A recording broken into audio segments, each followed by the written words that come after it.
She thought I was upset, but I planned revenge. It said that betrayal strikes most unexpectedly, but for me the symptoms were more than just subtle, they were almost imperceptible. Emily wasn't acting in the traditional ways, no abrupt distance, no cold shoulder, instead she was too present, intoxicatingly present. She cleaned, cooked, made elaborate dinners and sug. Energy swept through our house like a storm. I didn't realize she was trying to hide her tracks, so at first I thought maybe she had just found her spark again. Party was the beginning of it all. Emily claimed that the gala hosted by a prominent law firm she worked for was a chance for me to meet her coworkers, but it quickly became apparent that it was not. Emily left me like a coat. Champagne trays. The venue was extravagant, almost oppressively, so I walked around the room with my glass in hand, grinning clumsily at random people. I couldn't see Emily at first, but then I caught a glimpse of her standing close to the bar laughing, but not the kind of laugh she usually does. I knew it wasn't real, so it was this high-pitched, overly eager sound that annoyed me. A man was leaning against her. Even though I didn't recognize him, I felt sick. Perfume commercial. Not ready to cause a scene, but too intrigued to avoid it, I walked up quietly. I heard his voice at that moment. His name was Travis. He was smooth, low, and all too familiar. He was Emily's, not just anybody's coworker whom she casually brought up during dinner last month, describing him as a brilliant strategist who helped her win a significant case. I could see her running her fingers down the sleeve of his fitted suit. "Notice me?" She leaned in as I stood there panting. He smirked and returned the whisper, his hand brushing her waist as she whispered something into his ear. The blood in my veins began to melt. My voice sounded harsher than I meant it to. "Emily," and they both jumped like remorseful teenagers caught smoking in the back of the gym. Emily instantly straightened, her eyes wide with a perfect amount of phony Travis. She gave me a fake smile as if she were introducing a client she didn't like. With a confident gesture, Travis held out his hand. His voice was so smooth I wanted to punch him to ruin it, but he said, "Nice to meet you, man." I disregarded his hand. I asked Emily in a light-hearted manner, barely masking the rage simmering beneath the surface. "Of course, I was simply introducing. I'll let the two of you speak." He shot Emily a quick glance that said 1,000 words before vanishing into the crowd. "What the hell was that?" I asked. I spoke in a chilly tone. She let out a sigh, her annoyance showing. "Can't we do this here? Commotion, creating a disturbance. You're the one acting like." I stopped myself, clenching my fists. "You know what?" I laughed, a short bitter sound. "All right, this should not be done here." A momentary crack in her armor caused her eyes to flicker. She looked uneasy for the first time that night, and she knew I wouldn't let it slip. I said, "Go get your things." She hesitated before nodding in rep. "And drink my champagne instead." My thoughts were racing. This game, and the night wasn't over. The silence was heavy but loaded, like a gun cocked and ready to fire, and the car ride home was oppressive.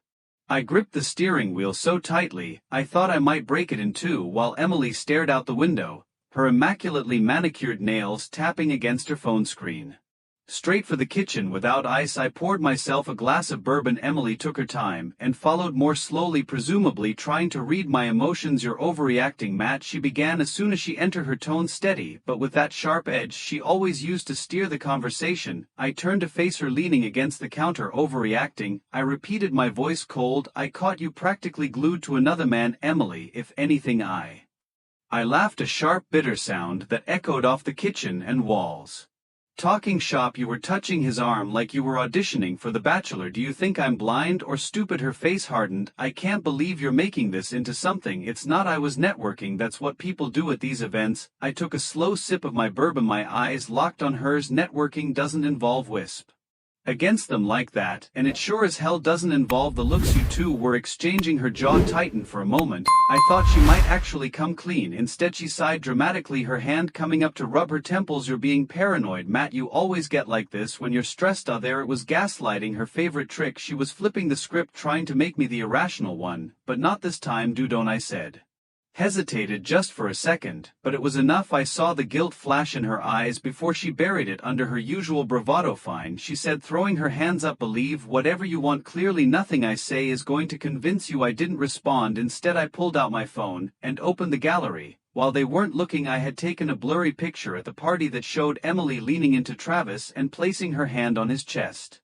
"Explain this." Her face turned pale. She was stunned for the first time that evening, but she bounced back fast like a real performer. "You're now seriously stalking me, snapping pictures like a creep." I shook my head, laughing bitterly. "That's your defense, not an apology, not an explanation, just deflecting and blaming me." Unbelievable. Her expression became ugly, defensive, angry, and desperate. "Do you even hear yourself? You're acting insane. You're blowing this way out."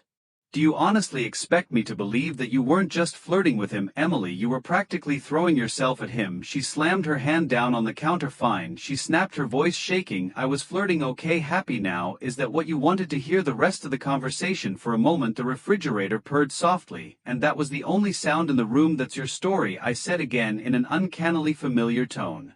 "Flirting meant nothing. God, you're behaving as though I've cheated on you." My stomach turned over as I gazed at her. She was telling lies. Her delivery of the lie, as if she truly thought she could talk her way out of this, killed me. Not the lie itself, even though I could see it in her eyes and hear it in her voice.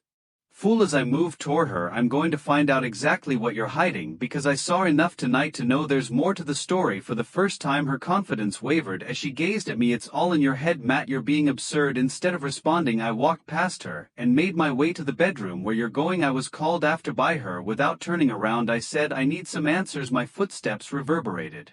Noise echoed throughout the house as I slammed the bedroom door behind me. Despite the adrenaline and rage racing through my head, I made myself concentrate. Emily believed she could outwait this time. I was going to find out what she was hiding with her purse on the dresser. Like an unspoken challenge, I sat on the edge of the bed. She had become reckless with everything else, but she never allowed me to touch her phone. I opened her bag after taking a quick look.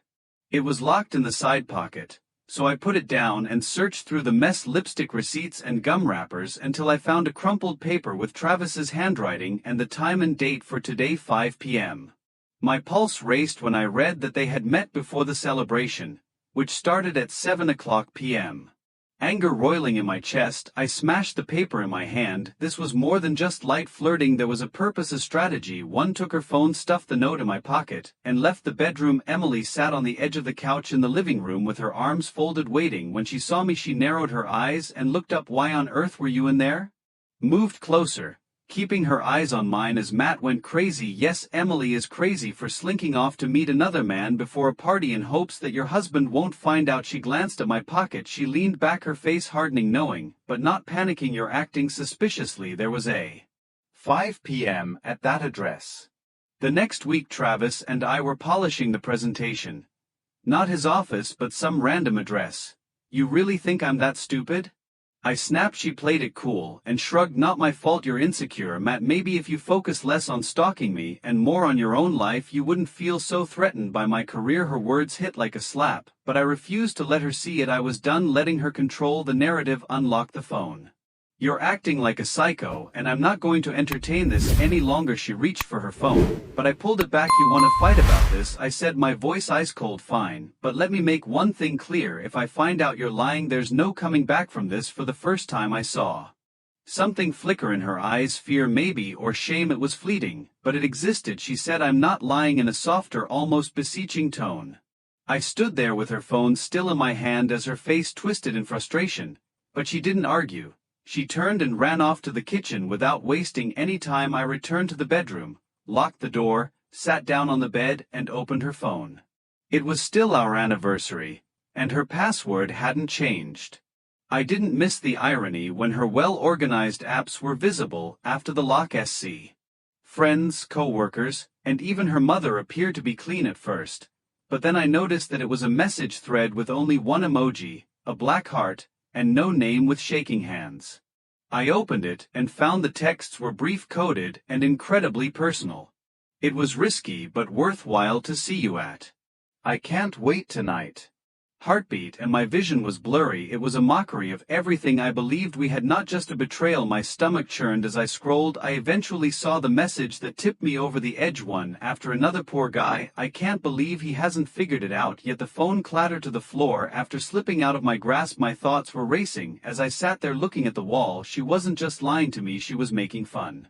Whole act. It must have been only a few minutes, but I sat in silence for what seemed like hours. I kept hearing the messages in my head as I kept saying, "I'm amazed that he hasn't figured it out yet." Those words struck me more forcefully than any blow could. Poor guy. I was physically betrayed and deeply hurt by her enjoyment of my ignorance. Emily was revving in it, not just skulking about the woman I'd lived with for almost 10 years, the person I believed Pride with a rush of adrenaline, I got to my feet. I had proof it was time to face her, and this time she wouldn't use gaslighting or phony apologies to get out of it. There was no more playing games or pretending. Emily was in the kitchen when I entered, leaning against the counter, and holding a glass of wine. She gave me a guarded look as she looked at me. "Have you finished your little investigation?" Her tone was clipped as she asked. "I didn't." "Are you curious about what I discovered?" Finally, I said. I interrupted her with a black heart emoji. The words hit like a grenade. "Calm, too calm. Let me guess," she said with a bitter laugh, "because there's nothing to find. But hey, if this is how you get your kicks." Nothing. Her face turned pale, the color fading so quickly it was almost remarkable. She didn't move or breathe for a moment before carefully, "And I have no idea what you're talking about," she said, her voice trembling. I opened the screenshots I had saved from her messages and held the screen up to her face. Her eyes widened as she saw the damning texts. I took my phone out of my pocket and stepped closer. "You're the one sneaking around sending messages to Travis, mocking me behind my back, and now you're going to stand there and play the victim? Unbelievable. You don't understand," she said quickly, her voice. I laughed, a cold hollow sound. "Harmless. You sent him pictures, Emily. You planned meetups. You told him you couldn't stop thinking about him. What part of that sounds harmless to you?" Her facade cracked. "Okay, fine," she shouted, throwing her hands up. "Yes, I was flirting with him. Yes, I crossed a line, but I never slept with him. Matt, I swear it was just texting. That's all." I stared at her. My STO. "I made a mistake, okay? I messed up, but I didn't stop," I said sharply, cutting her off. "Just stop. I'm done listening to your excuses." She opened her mouth to argue, but I held up a hand silencing her. "I don't care what you say," I continued, my voice ice cold. "I know what I saw, and I know what you've been doing. This wasn't a misunderstanding. Calculated. You betrayed me, and now you're scrambling to cover your tracks because you got caught." Her lips trembled, and I thought she might cry, but then she straightened her shoulders and she became angry. "You're not perfect, Matt," she snapped. "You've been so preoccupied with yourself that you didn't even realize I was unhappy, even though you consider yourself a saint. Perhaps this wouldn't have occurred her if you had been a better husband." Her. With anger and my hands clenched into fists at my sides, I asked, "Are you really going?" She didn't answer, which was unbelievable. Instead, she grabbed her wineglass, drank it all in one go, and ran past me to the stairs. Go upstairs, my hands shaking with barely contained rage. I realized this was war, not a fight, and that she had just made her first crucial error. She didn't realize the storm she had just unleashed, because I wasn't going to let this go until every lie she had told and every secret she had kept fell apart. She had assumed she could ignore it and move on as if nothing had happened. Racing a frantic symphony of cold calculation, betrayal, and rage. This she believed was over. She believed she could end this discussion and get out of bed. I wasn't going to let her win this game, even if it didn't happen tomorrow. Her derision was ingrained in my memory. "Poor guy, I can't believe he hasn't figured it out." Yet I wasn't going to sit there and lick my wounds while she laughed behind my back. Snatched her phone back, I went directly to her email, which initially appeared clean. I found a single email from a burner account hidden among a stack of newsletters and receipts, followed by generic work messages, spam from confirmations for grocery deliveries from clothing brands. The sender address is just a string of numbers with no subject line. I opened it with a pounding heart. "Everything is prepared. He will never realize I'm excited to see you." This forwarded appeared on the screen a moment later. Emily Summers was listed as the Reeser-A's name, and tomorrow was the check-in date. My blood froze. They weren't flirting or texting each other. Worse, she hadn't even bothered to conceal the fact that she had reserved a hotel room. Did she simply not care, or was she that sure I wouldn't catch her? I forced myself to take deep, slow breaths as I closed the email. This was planned. It wasn't just a passing.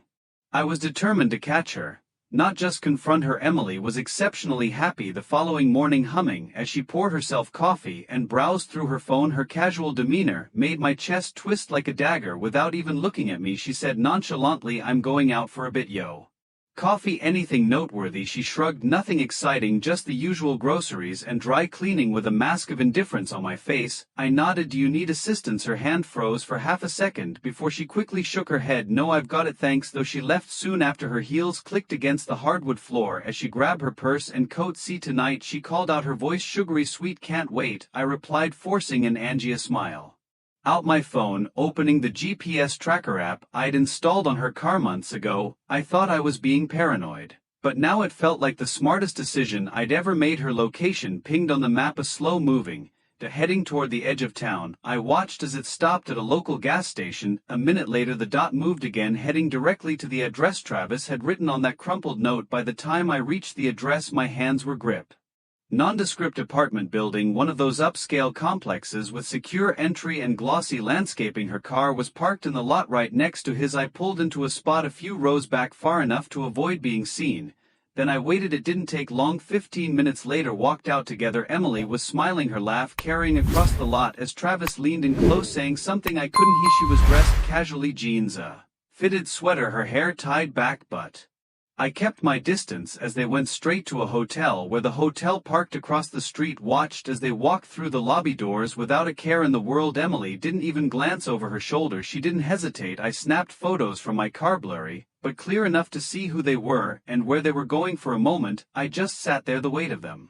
Into that lobby, confront them in front of everyone, and watched the look on their faces as their little fantasy came crashing down. But no, that wasn't enough for me. I had a bed better plane. By the time I got home, Emily was already back. She was in the bathroom when I walked in, her voice carrying down the hall as she sang some mindless pop song. Her purse was on the counter, and I knew exactly what was inside it, the key card. I rifled through her bag and front. My stomach turned as I stared at it, imagining her using it to sneak into some room with Travis, their little secret world just beyond that door. But this key wasn't going to stay their secret for long. I put it back where I found it and closed her purse. Then I went upstairs with a calm face and steady voice as I called out to her, "How are your errands?" "Good," she called back, her voice chipper. "Anything interesting?" I asked, forcing a smile. "As hair with a towel." "Why, no reason," I replied, leaning against the doorway. "Just curious." She smiled at me, that same fake smile she'd been using for weeks, and for the first time I smiled back because tomorrow I was going to use her lies against her. The next day, Emily woke up early, made herself a smoothie, and gave me her usual kiss on the cheek before heading out. It unnerved me how easily she could act like that.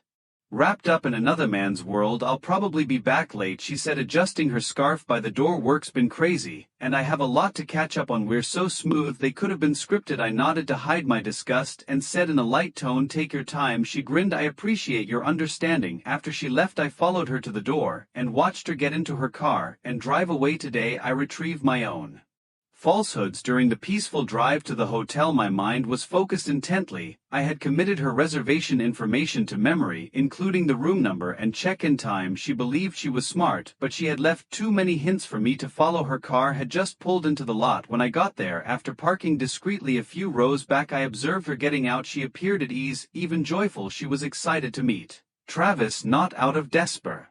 But I kept my cool. I wouldn't get what I wanted by barging in without a plan. After a few minutes of waiting, I entered. Travelers were arriving and departing from the sleek contemporary lobby. My expression was neutral as I walked up to the front desk, sliding my phone across the counter with the reservation email open. I said hello to the clerk. "My wife may have unintentionally taken our room's key card. Will there be someone to replace me? Can I?" My heart thumping in my ears, I handed it over. They grinned, gave me a new key card, and verified that the name on the reservation matched. "You go now. Tell us if you need anything else." I slipped the card into my pocket and said thank you. I took deliberate steps toward the elevators. As I pressed the 4th floor button, my hands were shaking, and every nerve of my body was on fire as I walked toward room. My mind raced with possibilities of what might be behind the door. I tightened my hold on the key card, but wasn't going to back down now. The lock clicked open. As soon as I slid the card into the reader, Emily was sitting on the bed with her legs crossed, laughing at something Travis was saying while he stood by the window. The room was dimly lit. The curtains were drawn against the afternoon sun, and the air had a subtle scent of cologne and something flowery. Alarmed, and Emily followed, her face freezing when her eyes locked with mine. "Matt," she stumbled and got to her feet so fast she nearly fell. The key card remained in my hand as I stood in the doorway, allowing the silence to grow. "Why in the world are you here?" Travis made a demand, ignoring him and keeping my gaze fixed on Emily. He stepped forward as if he had the right to challenge me with a calm but venomous tone. "After everything, is that your best option is not what it looks like?" "Matt, please," she said, her voice trembling. "I can explain." "Explain," I barked, cutting her off. "You've been lying to me for weeks, sneaking around behind my back, and now you want to explain." Travis stepped forward again, his hands raised like he was defusing a bomb. "Look, man, I don't want any trouble." I turned to him with a raspy voice. "Keep your mouth shut. You've already caused enough trouble." Matt, Emily said, her voice breaking. I yelled and raised my phone. The screen was lit up with screenshots of her texts and pictures as I opened the gallery and threw it onto the bed. Emily, I am aware of every repulsive, pitiful detail. Her face smashed, tears streaming down her cheeks. This exactly what I think, not what you think. My composure is snapping. I yelled, this was something you planned. For what purpose did you make fun of me behind my back and lie her by holding up a hand as she tried to move closer? Don't touch me, please, she whispered, her voice cracking. I didn't mean for this to happen. It was a mistake, I said, my voice dripping with disbelief. This isn't a mistake, Emily, a choice. You chose this, you chose him over our marriage. Oh. My voice low. She's your problem now. Then I turned and walked out, the door slamming shut behind me. As I stepped into the elevator, the weight of everything hit me at once. My chest felt hollow, my throat tight, but one thought kept me steady, grounding me in the chaos. This wasn't the end, it was just the beginning of her reckoning. That the drive home was surreal, like I was stuck in a twisted dream. My hands gripped the steering so tightly they ached, but my mind somewhere buried deep grief. Emily's face was burned into my memory, the tears, excuses, and sheer G of her standing there with Travis and trying to talk her way out of it. By the time I pulled into the driveway, my anger had calcified into something colder, sharper. I wasn't going to wallow in misery, not for her. No, if Emily wanted to tear our marriage apart, she would feel all of it crumble around her. Back at me, the wedding photos on the mantle, the throw blanket she always wrapped herself in during movie nights. It all felt fake now, like props in a play I'd been forced to watch. I grabbed a duffel bag from the closet and started packing. Not for me, oh no, I wasn't the one leaving. This was her mess and she was going to clean it up. I threw her clothes into the bag haphazardly, not caring what I grabbed. Dresses, shoes, random tops, it didn't matter. I wasn't my thoughts perfectly. Halfway through, I noticed her laptop sitting on the desk. I hesitated for a moment, then opened it. Her passwords were all the same, lazy, predictable. Took me less than a minute to unlock it. Her email was already open, and what I found sent a fresh wave of rage crashing through me. More messages, more plans. It wasn't just Travis, there were emails to other colleagues, invitations to happy hours, playful banter with flirty undertones she was casting. I felt sick. This wasn't just one affair, it was a pattern of lifestyle. I forwarded everything to myself, every damning piece of evidence. When the last email was sent, I slammed the laptop shut and added it to the duffel bag. It was dark when she came home. I was sitting on the couch with her packed bag next to me, the screenshots from her texts and emails printed out and spread across the coffee table. The door creaked open, and I heard her heels click against the tone flat. She appeared in the doorway, her face instantly falling when she saw me sitting there with all the evidence laid out like a crime. I am seen. Matt, sit down, I interrupted, my voice cold and firm. She hesitated, then sat across from me, her hands twisting nervously in her lap. I'm done playing games, I said, leaning forward. No more excuses. I don't know what to say, she stammered. Try starting with the truth, I said, my voice razor sharp. With a sigh, she lowered her shoulders and muttered, okay, fine. I was unhappy. It's been a while since our relationship was the same. You've been aloof, Matt, and I needed something to make up for it. Distant, I said again, raising my voice. Do you really believe that excuses, lying to me, cheating, and making excuses? I don't know, Matt. I leaned back, shaking my head. You don't know, I repeated bitterly. That's your answer. You threw away our marriage, humiliated me, and now you don't even know why. Her silence was deafening. Well, let me make it. You're leaving tonight. I'm done sharing my house with someone who has no respect for me. Her eyes widen, panic flashes across her face. Matt, please, let's talk about this. We can fix this. Fix it, I laughed coldly. You don't fix something by setting it on fire, Emily. You destroyed this, not me. You shoved the bag into her arms. Take your things and go. You can stay with Travis or one of your other little playthings. I don't. Tears streamed down her face as she I spat, my voice shaking with fury. You don't know the first thing about love. If you did, you wouldn't have done this. Her lip trembled, but she didn't argue. She knew it was over. Get out, I said, my voice breaking, and don't come back. She stood there for a moment, as if hoping I'd change my mind. When I didn't, she turned and walked out, the door clicking shut behind her. I stood there for a long time, staring at the empty space where she'd been. Was gone, but her reckoning wasn't over yet. When the door closed behind Emily, the silence felt like a victory and a wound all at once. My heart was pounding, my mind buzzing with adrenaline of what I had just done. She was gone out of the house, but that wasn't enough. Emily had shattered our life, mocked my trust, and dragged my dignity through the dirt. She thought this was the worst of it. No, I was just getting started. I went back to the coffee table, forwarded emails and the hotel photos I'd taken of her and Travis walking into that room. I wasn't going to let her walk away scathed. This wasn't about revenge for the sake of revenge. It was about accountability. If she wanted to act like none of this mattered, I'd make sure it did. Tomorrow the lawyer understood. Leon set a meeting for the morning to go over details. I stared at the phone, the reality of those words settling over me. Divorce, it sounded so clinical and detached compared to the raw devastation I felt, but it was the only way forward now. Next I emailed my HR department. I needed a day off, no, a week off. I couldn't show up to work pretending everything was normal while this mess unfolded. Once that was handled, I deleted every photo of us together, every caption declaring my love for her, and every trace of the life we built. I changed my relationship status to separated without details or a rant.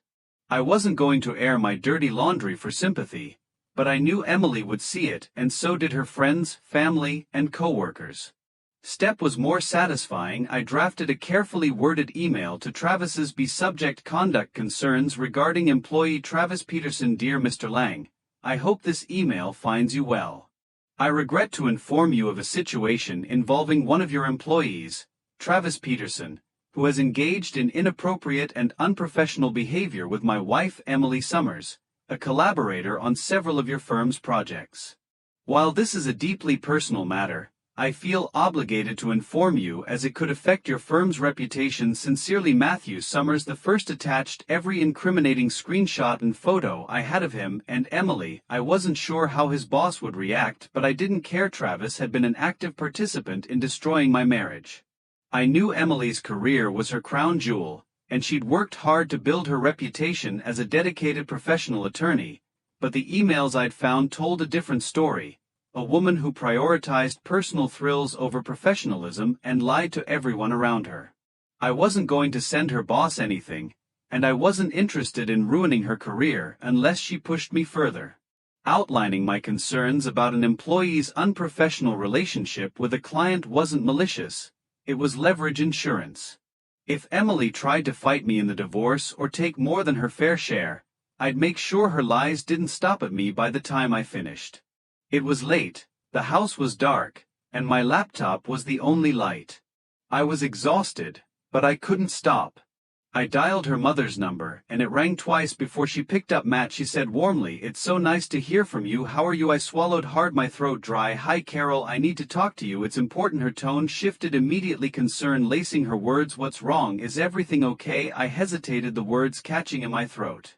Oh God, Carol muttered. I'm at a loss for words. Matt, I just wanted to let you know I didn't want you to hear it from anybody else, so I said it quietly. Her voice was full of emotion as she said, thank you for telling me. You don't deserve this, Matt, and I'm so sorry. She cowered. I wasn't interested in shielding Emily from the repercussions of her behavior, but I wasn't sure what her family would say to her when they learned this was about justice now, and justice had only just begun, not retaliation. My phone buzzed when I woke up the next morning, and I was inundated with notifications including social media messages, emails, and texts after the small changes I'd made online, and the C. I wasn't surprised. I scrolled through the texts and talked to Emily last night. Carol, Emily's mother, and Matt. She arrived late, and I had trouble communicating with her. She was in tears. I told her that her actions were unacceptable. I want you to know that you have our support. Tell us if you need anything, please. The loyalty of her mother hurt in an odd way. My loss wasn't the only one. Emily's loss was also theirs. Our marriage had been shattered by actions I proceeded. Be ready to bring everything to today's 3 p.m. A series of missed calls from an unknown number appeared. I listened to one of the voicemails out of curiosity. Hello there, Mr. Summers. Alan Lang from Peterson and Company is here about Travis Peterson. I got your email yesterday. We want to talk about this issue more. Kindly give me a call back as soon as possible. For the first time in days, I managed to smile. It had started at precisely 3:00 p.m. In a modern, well-lit office, I sat across from my lawyer, who explained, tapping the document, once you sign here we'll file right away. The court will serve Emily within 4,848 hours. I picked up the pen and hovered over the signature line, hesitating for a second. This was at the end of everything we built together, but it wasn't my fault, it was hers. With a steady hand I signed my lawyer's approval and about. Include that in the filing. Yes, I said firmly, all of it. Let the judge see exactly who she is and the house she's not getting. I said she walked out on this marriage. She doesn't get to take my home. When I got home, Emily's car was in the driveway. For a second, I considered turning around and letting her stew alone, but I was done hiding. I walked to my footsteps deliberately. She was sitting in the living room with her duffel bag at her feet. She looked up when Voice weak. I didn't let her finish. I filed, I said, tossing a copy of the papers onto the coffee table. You'll be served by the end of the week. Her eyes widened as she reached for the papers, her hands trembling. Your serious, dead serious. Tears filled her eyes again, spilling down her cheeks. Matt, please, we can fix this. I'll do anything, therapy, counseling, whatever it takes. I made a mistake. Betray me, and now you want to act like this can just be undone. Can't, Emily, it's over. She broke down, her sobs filling the room. Once I might have felt sorry for her, but now all I felt was a strange sense of detachment. This was the bed she'd made, and now she had to lie in it. I talked to your mom. I sent him everything. You can explain your mistake to him. See how far that gets you. You're ruining my life, she screamed, standing up now, her fists clenched. I stepped closer, towering over her. No, Emily, you ruined your life. I'm just making sure everyone sees it for what it is. She stumbled back, tears streaming down her face, her anger collapsing into despair. I loved you, she whispered, my voice quiet but firm. You loved yours. A blur. Emily packed the rest of her things while I stayed in the kitchen, making it clear I wasn't going to help her. When she left, the house felt heavier than ever, the echoes of her presence lingering like a shadow. I knew there would be more conversations, fallout, and mess to clean up, but for now the hardest part was done. I poured myself a glass of bourbon and sat on the couch staring at the old wedding photo. As I sipped my drink, a strange sense of peace settled over me. This wasn't a defeat, it was a reset, and I was ready to rebuild without her. The house was finally quiet, not the suffocating silence of waiting for the next lie, but a calm, empty stillness. Emily's scent no longer lingered in the air, her voice no longer echoed off the walls, and her presence was no longer something I had to endure. I sat at the kitchen table. Anger had subsided, leaving only a dull ache. For 7 years, this house had been a home, a place of laughter, love, and shared dreams. Now it felt like a stage set after the play had ended, bare, meaningless, and hollow. I wasn't naive enough to think this was over, the fallout from Emily's choices, which would ripple for weeks or months. I knew her well enough to know she wouldn't go quietly. The first crack came the next morning, while I was sitting on the couch scrolling through emails. Mage from Carol, her mother. Carol, Matt, I'm so sorry for everything. Emily called me this morning hysterical, blaming you for ruining her life. I told her she has no one to blame but herself and needs to face the consequences of her actions. Hadn't expected her to take my side so strongly. A second message buzzed through. By the way, her dad wants to talk to you. He's furious with her, but he also wants to make sure you're okay. Let me know if it's too soon. I typed a quick reply. Me, thank you, Carol, I appreciate it. I'll get in touch when I'm ready, but for now I'm fine. In ways Emily had never experienced, her family was taking charge. I carried that thought with me throughout the day. There was from an unidentified number. Greetings, Mr. Summers. This is Alan Lang, Peterson and Company's managing partner. His voice was clipped and businesslike. I grinned to myself as I reclined in my chair. Mr. Lang, what can I do for you? I received your email regarding Travis Peterson and his inappropriate conduct. After reviewing the evidence you provided, I want to inform you that we are taking this matter very seriously. Mr. Peterson has. Here, I said, keeping my tone measured. Lang cleared his throat. I'm sorry for what you've gone through, Mr. Summers. This behavior is unacceptable and does not reflect the values of our firm. If you have any further information to share, please don't hesitate to reach out. I'll let you know. I said, thank you for handling this promptly. When the call ended, I let out a deep breath. It wasn't much, but it was something. Travis wasn't going to walk away. The eve. Please, can we talk? I need to explain. I made a mistake, but it doesn't mean I don't love you. Emily, I can't believe you've told everyone about this. My parents won't even speak to me. You're turning everyone against me. Emily, Matt, I'm begging you, don't let this be how it ends. Her desperation in her messages only hardened my resolve. She arrived. I heard the door knock and knew it was her. She had a way of knocking 3 quick raps, just enough to sound casual. I stood in the hallway for a moment, debating whether to answer. Eventually, I opened the door. Emily stood there, her face streaked with tears, clutching her coat tightly around her. Matt, Shay said, her voice breaking, please just hear me out. I leaned against the door frame, crossing my arms. You've got 2 minutes. She flinched but nodded. Dawn. You felt alive, I said, my voice coldly. While you lied to me, while you laughed at me behind my back, you felt alive while you destroyed everything we built. Matt, I know, I said sharply. You don't get to make this about you, or not anymore. You made your own decision. I loved you, she whispered. You loved the idea of me, I said, my voice flat. But love doesn't look like this. Love is not momentarily destructive. After we exchanged no words, I finally took a step back and shut the door in her face. As I sat by myself that evening in the house that had once felt like ours, I realized that this was a beginning rather than a mere beginning. I never thought the days after Emily's last visit would feel so light. It was the first time in months, if not years, that I wasn't constantly scrutinizing every word and look. The quiet that had previously troubled me now seemed empty. A hairbrush in the bathroom, her favorite mug in the kitchen, and a pair of earrings. I put everything in a box, closed the lid, and placed it near the front door so she could get it. Last on the mantel was the wedding photo. I gazed at it for a while, reliving memories. Her laugh was sincere, and her vows were sincere. The day had seemed so full of promise. The woman in that picture wasn't the same one who had betrayed me with Travis, made fun of me behind my back. Everything she said. I left the frame face down. Carol called again on the second day. How are you holding up, Matt? She asked in a kind but melancholy tone. I'm fine, I said, and for the first time I meant it. She hesitated before continuing. I wanted to thank you for being so honest with us. You didn't have to tell me or her father, but you did, and we respect you for it. You deserve to know, I said simply. She's not handling this well, Carol admitted. She was angry. Needed to take responsibility, but I don't think she's ready to hear it. Maybe she never will, I said. There was a long pause, then she sighed. Well, just know that if you ever need anything, we're here. You'll always be part of our family, Matt. Thanks, Carol, I said, a lump forming in my throat. We hung up, and for the first time I let myself grieve, not for Emily, but for what I thought we had. Later that afternoon, I got an email from my lawyer. Subject: we're on track for a swift resolution, but please let me know if you have any questions or concerns.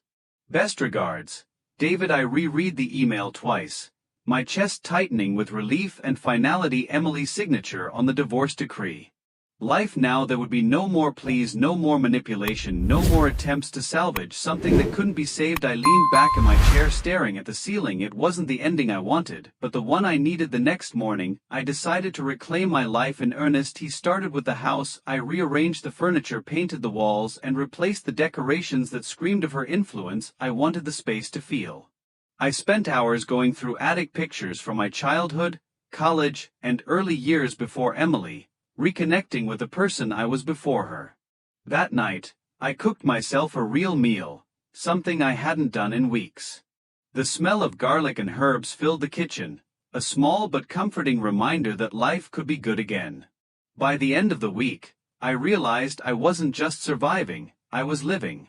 Felt tethered to the past, no longer haunted by the questions of what I could have done differently. The fault was hers, and I was finally free to move forward. On Saturday, I took a step I'd been avoiding. I called my closest friends, people I'd distanced myself from during the marriage chaos. Hey, I said awkwardly when Brian, my best friend from college, answered. Matt, he replied, surprised. Man, it's been forever. What's up? I hesitated, then Dove and Emily. Time to reconnect. There was a pause before Brian said, damn man, I'm sorry to hear that, but I'm glad you called. Let's grab a drink and catch up. Why? The call ended. I felt a weight lift off my chest. I wasn't alone, and I didn't have to rebuild my life in isolation. The following week, as I sat in my newly rearranged living room sipping coffee and watching the sunrise, I realized the chaos surrounding Emily's betrayal slowly faded into the background as the divorce papers were officially filed with the court and the terms were clear. The house, accounts, and my peace of mind were mine. Emily's influence in my life had been reduced to a low afterthought. For the first time in years, I felt in control of my life. One crisp Saturday morning, I decided to reclaim more than just my home and routine. I wanted to rediscover the parts of myself I buried in the monotony of a marriage that had been unraveling long before the betrayal. I laced up an old pair of running shoes, grabbed my headphones, and went for a run. The air was cold, but it woke me up. Pavement was soothing, each step shaking off the weight of what had happened. I didn't run far that day, but when I came home I felt different, lighter. It wasn't just the endorphins, it was the realization that life was still out there waiting for me to take it back. That evening Brian stopped by, true to his word. He'd been trying to pull me out of my shell. Leighton hit a bar, he said, clapping me on the shoulder. You need a night out, man. I hesitated. But then I saw the look in his eyes, not pity but determination. Brian wasn't going to let me stay stuck in the past. Fine, I said, grabbing my coat, but if the music's terrible I'm leaving. He laughed. Deal. The bar was loud, filled with people who seemed oblivious to the emotional wreckage I'd been dealing with. At first I felt awkward nursing a beer while Brian chatted easily with a few people he knew. Then someone caught my eye. She was standing at the laughed at something the bartender said. She wasn't overly dressed up, just a sweater and jeans, but there was something magnetic about her, something real. See something you like? Brian teased, nudging me. I shook my head, embarrassed. I'm not ready for that. Not asking you to marry her, man, he said, grinning. Just go say hi. Before I could argue she turned and her eyes met mine. There was a split second of hesitation, then she smiled, warm, genuine, unguarded. Wasn't awkward. She asked about me politely but curiously. She told me about her job as a graphic designer, her love of hiking, and how she'd recently adopted a rescue dog named Milo. I laughed. Something I hadn't done in weeks. At one point she leaned in slightly, her expression curious. You seem like you've been through something, but you're handling it well. I paused, surprised by her observation. Yeah, I said finally, it's been a rough.